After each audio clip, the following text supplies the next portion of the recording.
السلام عليكم ورحمة الله وبركاته. الحمد لله وكفى وسلام على عباده الذين اصطفى أما بعد فأعوذ بالله من الشيطان الرجيم. بسم الله الرحمن الرحيم. قل هذه سبيلي أدعو إلى الله على بصيرة أنا ومن اتبعني. صدق الله العظيم. আল্লাহ সুবহানাহু ওয়া তাবারাক তাআলা লাখ কোটি শুকরিয়া। আল্লাহ সুবহানাহু ওয়া তাবারাক ওয়া তাআলা আমাদেরকে আজকের এই সিরাত কনফারেন্সে আসার বসার তৌফিক দান করেছেন।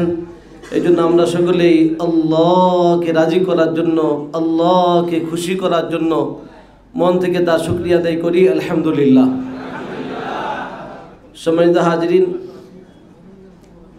মুরব্বীগণ হুকুম করেছেন, হুকুম পালনার্থে অল্প সময় আমি আমার দু একটি সবক শুনিয়ে দিব মাত্র।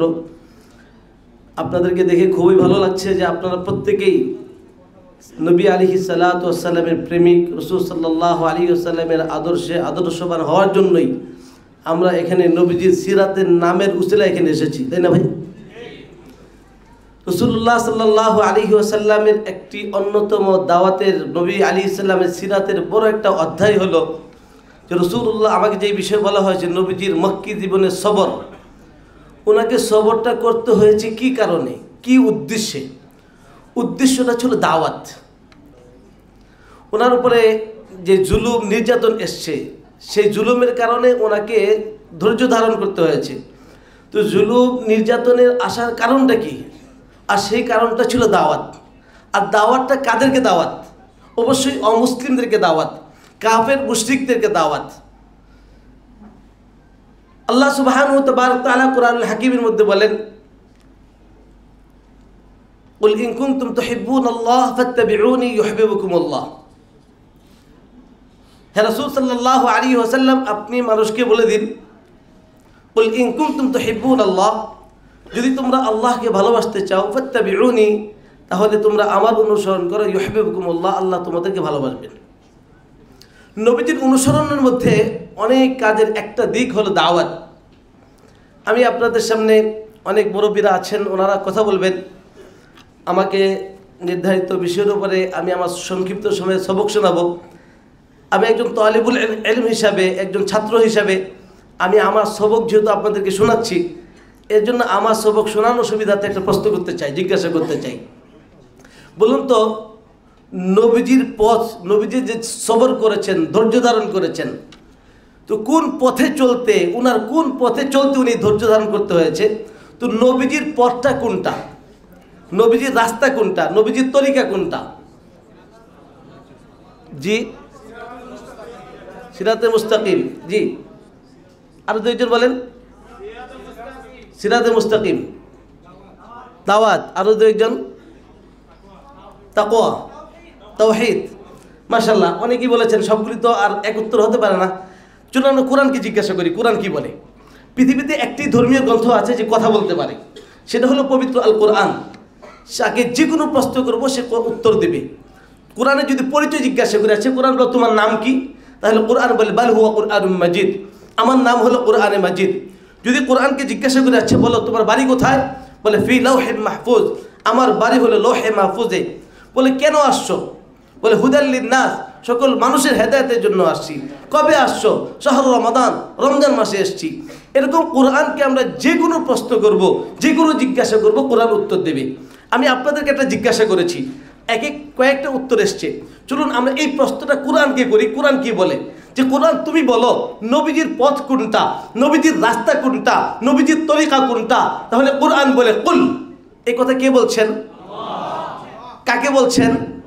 নবীজিকে বলছেন। হে নবী সাল্লাল্লাহু আলাইহি ওয়াসাল্লাম, আপনি বলুন, কুল হাযিহি, এইটা, সাবিলি, আমার পথ, কোনটা আমার পথ, আদউ ইলাল্লাহ, আদউ, আমি যে রানিং দাওয়াত দিচ্ছি, মত পর্যন্ত দাওয়াত দিব।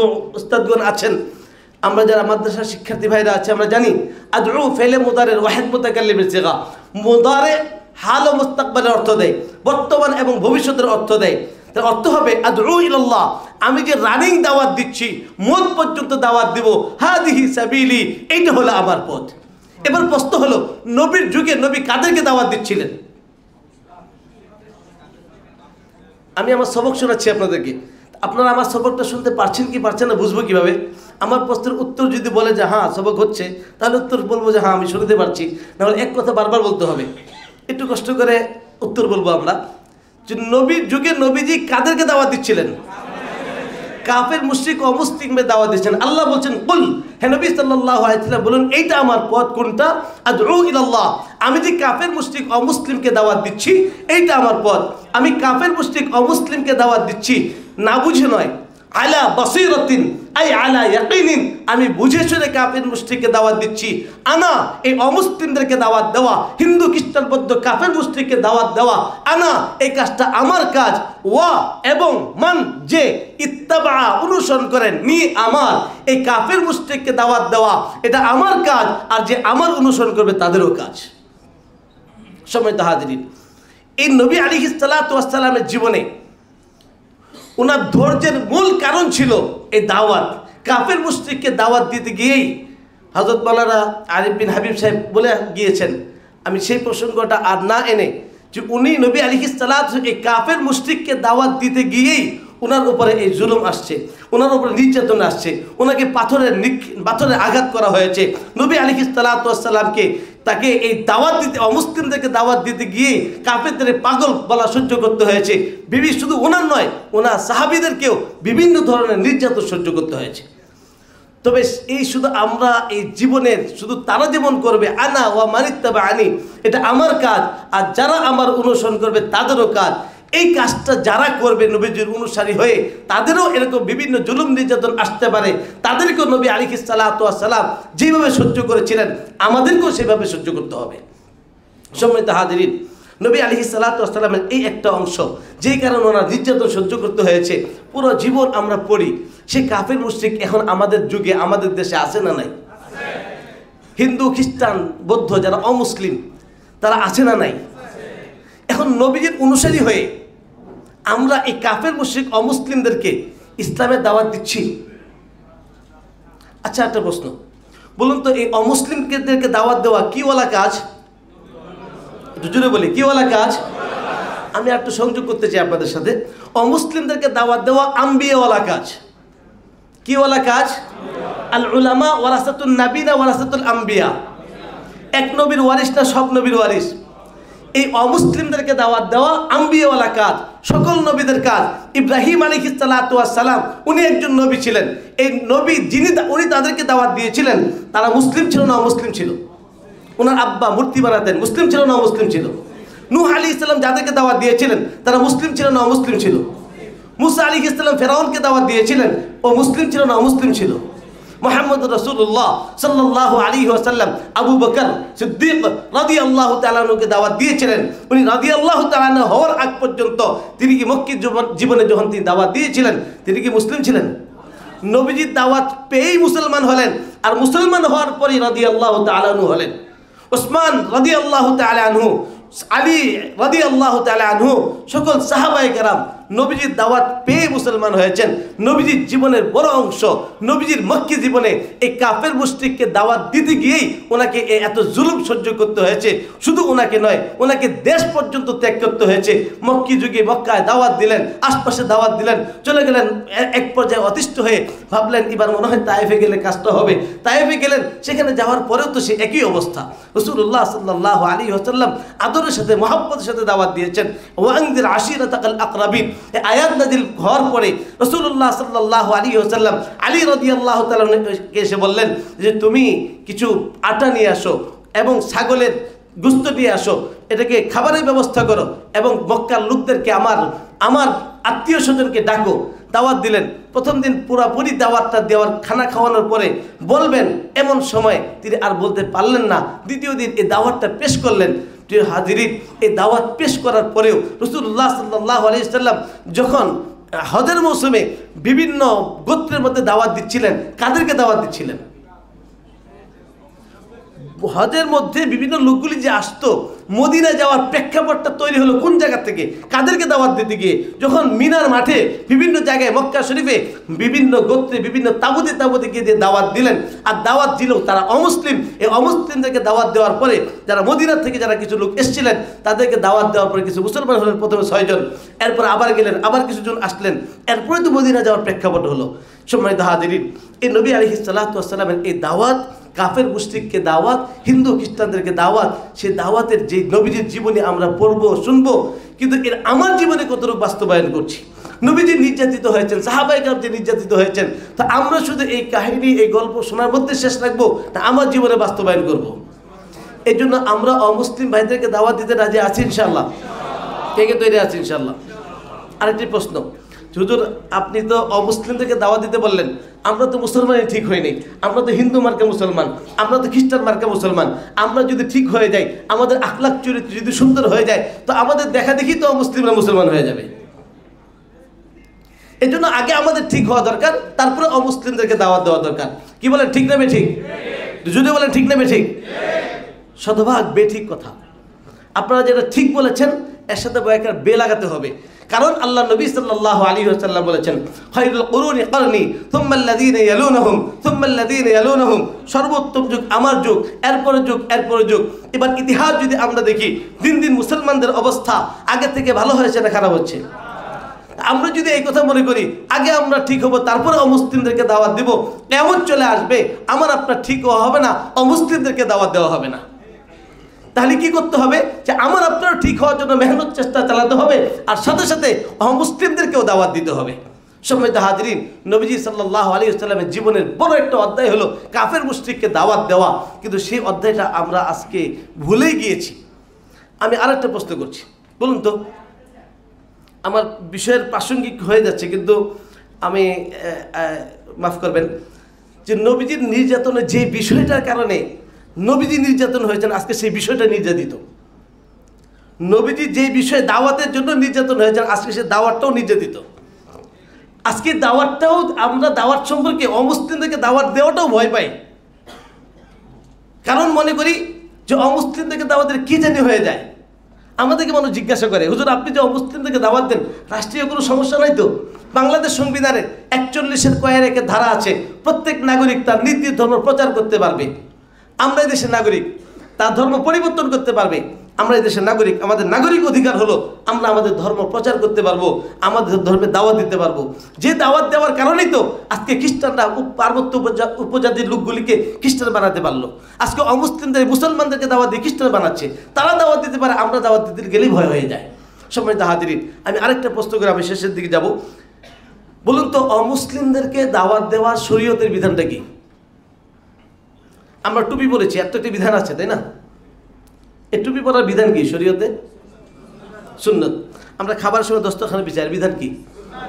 আচ্ছা, ঠিক অমুসলিম হিন্দু খ্রিস্টান বৌদ্ধ তাদেরকে ইসলামের দিকে দাওয়াত দিতে হবে কি হবে না, এই ব্যাপারে অবশ্যই শরীয়তের কোনো একটা বিধান আছে। হয় সুন্নত, হয় জায়েজ, নাজায়েজ, হালাল, হারাম, মুস্তাহাব, ওয়াজিব, ফরজ, কোনোটা একটা হবে। সেটা কোনটা?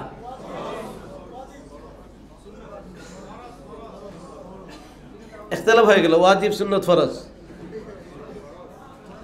আমি এই বিষয়ে ছোট্ট, আমি একজন মূর্খ মানুষ হিসাবে, একজন তালিবুল ইলম, একজন ছাত্র হিসাবে পড়াশোনা করেছি বা করছি।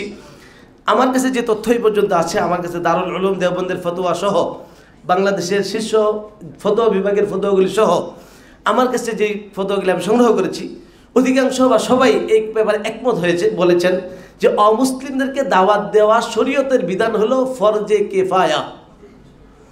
ফরজে কিফায়া কাকে বলে? এমন একটা কাজ যেই কাজটা সকলের উপর দায়িত্ব, সকলের পক্ষ থেকে কিছু মানুষ যদি কাজটা আদায় করে দেয় তাহলে সকলের পক্ষ থেকে কাজটা আদায় হয়ে যাবে। কিন্তু কাজটা যদি সম্পূর্ণ না হয় তাহলে ফরজে কিফায়া আদায় হবে না। একটা উদাহরণ বলুন তো দেখি, যে ফরজে কিফায়ার একটা উদাহরণ বলুন তো দেখি। জানতাম এটা বলতেন, আরো অনেক কিছু আছে। যাক, জানাজার মধ্যে তাকফিন সব কিছু মিলে এই কাজটা সম্পূর্ণ হতে হলে কয়জন লোক দরকার? জি, কমপক্ষে 4 জন লোক, একজন ইমাম, 3 জন মুসল্লি, 4টা ঘড়ি ধরে 4 জন নিয়ে যাবে। তাহলে আমাদের ফরজে একজন ব্যক্তিও যদি কাজটা সম্পন্ন করে দেয় তাহলে কাজ আদায় হয়ে যাওয়ার কারণে ফরজে কিফায়া আদায় হয়ে যাবে। এখন বলুন, আমি যে এলাকায় আছি, আমার এলাকায় এরকম 4 জন মানুষ আছে যারা অমুসলিমদেরকে দাওয়াত দিয়ে আমার পক্ষ থেকে ফরজে কিফায়া আদায় করছে। কি মনে হয় আপনার কোন এলাকা? পুরা মিরপুর থেকে আমাকে 4টা মানুষ দেখান যে 4টা মানুষ অমুসলিমদেরকে দাওয়াত দিচ্ছে আমাদের সবার পক্ষ থেকে ফরজে কিফায়া আদায় করার জন্য। বলছে মিরপুরে আমাদের এই 1 নম্বর থেকে নিয়ে 10 নম্বর থেকে নিয়ে 1 নম্বর পর্যন্ত খ্রিস্টানদের বিশাল আস্থানা, যেখানে তারা খ্রিস্ট ধর্ম প্রচার করে, আমাদের মিরপুরে ঘরে ঘরে খ্রিস্টানদের দাওয়াত দিচ্ছে এবং তাদের প্রচারকরা আছে। কিন্তু আমাদের পক্ষ থেকে এরকম 4টা মানুষ দেখান যে সকল মুসলমানের পক্ষ থেকে অমুসলিমকে দাওয়াত দিচ্ছে। এই দিক থেকে যে বলেন আপনার বাড়ি কোথায়? পুরো সাপার থেকে বলেন তো দেখি 4টা মানুষ। সবাই যার যার জায়গা থেকে চিন্তা করি, আসলে কি 4 জন মানুষ পাওয়া যাবে? 4 জন 3 জন 1 জনও পাওয়া যাবে। এবার আমরা বলি তাহলে কি আমরা ফরজে কিফায়া আদায় করছি? আচ্ছা, ফরজ তো নফলের গুরুত্ব বেশি না ওয়াজিবের গুরুত্ব বেশি? ওয়াজিবের গুরুত্ব বেশি না ফরজের গুরুত্ব বেশি? তাহলে একজন ফরজ আইন হোক কিফায়া হোক, জিনিসটা হলো ফরজ। আমরা যে প্রতি মুহূর্তে ফরজে কিফায়া তরক করছি, ফরজ তরক করছি, সেই তরক করার কারণে আমরা যে গুনাহগার হচ্ছি, পাপী হচ্ছি, সেই অনুভূতি কি আমাদের মধ্যে আছে? আমরা যে পাপী গুনাহগার, সেই অনুভূতি কি আমাদের মধ্যে আছে? সম্মানিত হাজিরিন, রাসূলুল্লাহ সাল্লাল্লাহু আলাইহি ওয়াসাল্লাম এর অন্তরে ব্যথা ছিল। কানা রাসূলুল্লাহ সাল্লাল্লাহু আলাইহি ওয়াসাল্লাম দাইমাল ফিকরা, সর্ব অবস্থায় তিনি উম্মতের ফিকির করতেন। রাসূলুল্লাহ সাল্লাল্লাহু আলাইহি ওয়াসাল্লাম ব্যথার কারণ ছিল লাআল্লাকা বাকিউন নাফসাকা আলা আতারিহিম ইন লাম ইউমিনু বিহাদাল হাদিস আসাফা। এই লোকগুলি কেন ঈমান আনছে না, এই আফসোসে মনে হয় আপনার জীবনটা শেষ করে দিবেন। নবীর যুগে ঈমান কারা আনতেছিল না? জি, তো কাফের মুশরিকরা কেন ঈমান আনছে না? এটা ছিল নবীজির অস্থিরতার কারণ। আমাদের আশপাশের অমুসলিমরা যে ঈমান আনছে না, এই জন্য একটা বার কি আমার অন্তরে ব্যথা আসছে, একটা বার কি নবীর আমার অন্তরে জ্বালা যন্ত্রণা আসছে। সম্মানিত হাজিরিন, এই জন্য আমাদেরকে আজকে সিরাত মাহফিল থেকে, এই সিরাত কনফারেন্স থেকে আমাদেরকে প্রতিজ্ঞা নেওয়া দরকার যে নবী আলাইহিস সালাতু ওয়াস সালামের ব্যথা, অস্থিরতা এবং নবীজির যে একটা ভীষণ ছিল, নবীজি যে আসছেন, আমাদেরকে আল্লাহ পাঠাইতেন কুনতুম খায়রা উম্মাতিন উখরিজাত লিন-নাস, মানুষের জন্য। এমনকি আমাদের আশপাশের অমুসলিমদেরকে নবী যে হিন্দুদের নবী, কোরআন যে অমুসলিমদের জন্য, নবী অমুসলিমদের জন্য, ইসলাম যে অমুসলিমদের জন্য, এই তথ্যগুলিও পর্যন্ত তাদেরকে দেই নাই। এই জন্য আজকে এই সিরাত থেকে আমরা এই শিক্ষা নিয়ে, আমরা সিরাতের একটা অন্যতম অংশ যে নবীজির ব্যথা, অস্থিরতার কারণ ছিল দাওয়াত। এই জন্য আমরা সকলেই আল্লাহকে রাজি খুশি করার জন্য নবীজির এই ব্যথা, ফিকির, নবীজির অনুসারী হয়ে এই কাজটা করতে রাজি আছি ইনশাআল্লাহ। কে কে তৈরি আছি ইনশাআল্লাহ? আল্লাহ আমাদের তৌফিক দান করুন। সম্মানিত হাজিরিন, আমি আমার সংক্ষিপ্ত সবক এখানেই শোনানো শেষ করছি। শোনানোর আগে একটা হোমওয়ার্ক, বাড়ির কাজ দিতে চাই। যেহেতু আমি আমার সবক শোনাচ্ছি, বাড়ির কাজটা হলো আমরা সকলেই নবীজিকে স্বপ্ন দেখতে চাই। কে কে স্বপ্ন দেখতে চাই? আল্লাহ আমাদের তৌফিক দান করুন। স্বপ্ন দেখার একটা আমল বলি। আমলটা হলো, আমার দিনের শুরুটা করব কোরআনুল কারীমের দিয়ে, অর্থাৎ আমার ঘুম থেকে ওঠার পরে আমার জীবনের দিনটা যেন শুরু হয় কোরআনের অর্থ দিয়ে। 1 আয়াত পড়ি, 1 শব্দ পড়ি, দৈনিক নিয়মিত 1 পৃষ্ঠা পড়ি। আমি যেন কোরআনের অর্থ দিয়ে শুরু করি, আমার আল্লাহ আমাকে কি বলছেন এই বিষয়টা জেনে। আর ঘুমানোর সময়, ঘুমানোর আগে নবীজির সিরাতের যে কোনো একটা সিরাতের কিতাব আমি পড়তে পড়তে ঘুমিয়ে যাই। পারবো তো ইনশাআল্লাহ? যদি সিরাতের কিতাব পড়তে পড়তে ঘুমিয়ে যাই, আশা করা যায় নবীজির সিরাত পড়ার উপলক্ষে ইনশাআল্লাহ কোনো না কোনো একদিন নবীজিকে স্বপ্নে দেখবো ইনশাআল্লাহ। আমি আমার পরীক্ষিত আমল, আমার অনেককে আমি এই পরামর্শ দিয়েছি বা এই কথা তাকরার করেছি। অনেকেই আমাকে বলেছেন যে এই আমল করার পরে তারা নবীজিকে স্বপ্ন দেখেছেন। এই জন্য আজকের এই সিরাতের এই কনফারেন্স থেকে যেহেতু নবীজির জীবনীকে নিয়ে আমরা আসছি, আমি 2টা সবক আপনাদের সামনে পেশ করলাম। একটা হলো নবীজির জীবনের অন্যতম একটা অধ্যায়, নবীজির জীবনের বড় একটা অধ্যায়। সমস্ত আম্বিয়া ইসলামের দুনিয়াতে আসার বড় একটা মাধ্যম হলো আল্লাহ বলা বান্দাদেরকে আল্লাহর সাথে জুড়িয়ে দেওয়া। নববী ফিকির, কোরআনুল কারীমের অনেক অসংখ্য আয়াত এবং নবীর অনুসারী হয়ে নবীর পথ, নবীর তরিকা, নবীর রাস্তা হলো দাওয়াত। এই দাওয়াতটাকে নিজের জীবনের একটা অংশ বানিয়ে দিই এবং এই জীবন কোরআন এবং সিরাতকে প্রতি দৈনন্দিন আমলে আমার মধ্যে সেট করার চেষ্টা করি। এই জন্য কোরআনটাকে তর্জমা সহ সকালবেলায় ঘুম থেকে উঠে পড়ার চেষ্টা করব। দৈনিক অল্প হোক কিন্তু নিয়মিত পড়ব। আর ঘুমানোর সময় সিরাতের কিতাবটা পড়তে পড়তে ঘুমিয়ে যাব। আমি আপনাদেরকে ধন্যবাদ জানাচ্ছি যে আমার সবক শোনার জন্য, এবং আরও ধন্যবাদ জানাচ্ছি তোহা আবু তোহা আদনান ভাই সহ ওনার সাথী সঙ্গীদেরকে যারা আমাকে সুযোগ করে দিয়েছেন আপনাদের সামনে আমার সবক শোনানোর জন্য। আল্লাহ পাক প্রত্যেককেই শুধুমাত্র আল্লাহকে রাজি খুশি করার জন্য আমাদের প্রত্যেকটা কাজ করার তৌফিক দান করুন। ও আখিরি দাওয়ানা আলহামদুলিল্লাহি রাব্বিল আলামিন। আসসালামু আলাইকুম ওয়া রাহমাতুল্লাহি ওয়া বারাকাতুহু।